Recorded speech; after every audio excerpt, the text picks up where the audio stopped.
रमाइलो रहेछ त तपाईँको जिन्दगी त रमाइलो छ होइन घरमा पनि बस्नु नपर्ने काम साम जानु नपर्ने भाइरल गरिदिएछ ठाउँ ठाउँ अनि ठाउँ ठाउँमा होटल रेस्टुरेन्टमा भाइरल बनाइदिएछु फोन हानेर के खानुहुन्छ लिनाम भन्यो चाकरबाट बेलुका 7 बजेपछि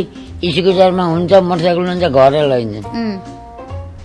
अनि त्यो ट्याटुहरू पनि सबै तपाईँको के भन्छ मान्छेले होइन फ्रीमा